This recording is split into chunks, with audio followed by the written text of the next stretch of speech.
એક સાથે 6.5 કરોડના વર્ષો જૂના બિલો હોસ્પિટલ કમિટીમાં મંજૂર થતા આપકા કોર્પોરેટર રચનાબેન હિરપરાનો વિરોધ. 73Dના ઓઠા હેઠળ પાલિકાની તિજોરી ખાલી કરી ઇજારદારના ખિસ્સા ભરાય છે. આપ કોર્પોરેટર રચનાબેન હિરપરા શા માટે તંત્રએ 7 વર્ષ સુધી ઇજારદારોને નાણાં ન ચૂકવ્યા તેનો ખુલાસો આપવામાં આવ્યો. રચનાબેન હિરપરા. રમેશની જેમ જ ભાજપ શાસકોએ શહેર હિતને કોરાણે મૂકી તમામ કામો મનસ્વી રીતે મંજૂર કરી શહેરીજનોના મહેનતના પરસેવાનું પૈસાનું પાણી કરી નાખ્યું. રચનાબેન હિરપરા. નમસ્કાર, હું રચના હિરપરા, કોર્પોરેટર આમ આદમી પાર્ટી સુરત મહાનગરપાલિકા હોસ્પિટલ કમિટી સભ્ય. આજે તારીખ 4/7/2025ના રોજ હોસ્પિટલ કમિટીની મિટિંગ મળેલી. એ મિટિંગની અંદર 1 થી 6 નંબરના જે કામો છે એ કામોની અંદર જે 73D હેઠળ એટલે કે જે ટેન્ડરિંગની પ્રક્રિયા કર્યા વગર જે કામો આવતા હોય છે એ કામોની મંજૂરી આપવામાં આવી.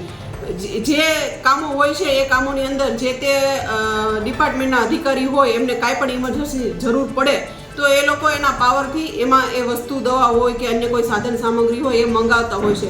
પરંતુ વાત એ છે કે 6 કરોડ 59 લાખના જે કામો છે એ કોઈ કામ છે 2018નું એ કામ છે 1,65,000નું, 2021નું કામ છે એ છે 1,88,000નું, 2022નું બિલ છે એ છે 3,86,000નું, 2023નું છે એ 1,66 લાખનું અને વધારેમાં વધારે જો કાંઈ હોય તો 2024નું છે 4 કરોડ ને 7 લાખના બિલો.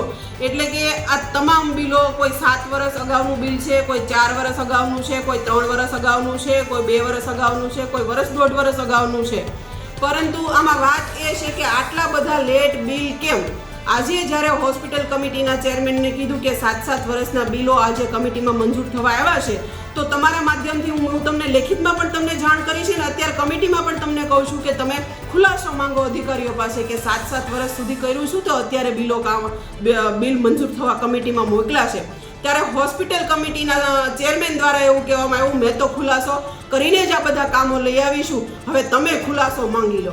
એટલે આ ખુલાસો બંધ બારણે કરવામાં આવ્યો છે. આમાં ખૂબ મોટા ગોબાજાળી હોય એવું શંકા લાગે છે અને આમાં ખૂબ મોટો ભ્રષ્ટાચાર થયો હોય એવું લાગે છે. બંધ બારણે ખુલાસો કર્યો એનો મતલબ કે ચેરમેન અધિકારીઓ આમાં તમામ સંડોવાયેલા છે અને ક્યાંક ને ક્યાંક ભ્રષ્ટાચારમાં તમામનો હાથ હોય એવું લાગી રહ્યું છે. 1 થી 6 નંબરના જે તમામ કામો હતા વિરોધ પક્ષ તરીકે આજે મેં તમામ કામમાં વિરોધ નોંધાવ્યો છે અને આ તમામ કામ મુલતવી રાખવા એમને જાણ કરી તો મુલતવી સત્તાની રૂએ એમણે તમામ કામ મંજૂર કરી દીધા છે. પણ આજે આ 1 થી 6 કામ છે જે 6 કરોડ અને 59 લાખના જે કામો હતા એ તમામ જે બિલ છે એ મંજૂર ન કરવા માટે આજે મેં હોસ્પિટલ કમિટીની મિટિંગની અંદર વિરોધ નોંધાવ્યો છે.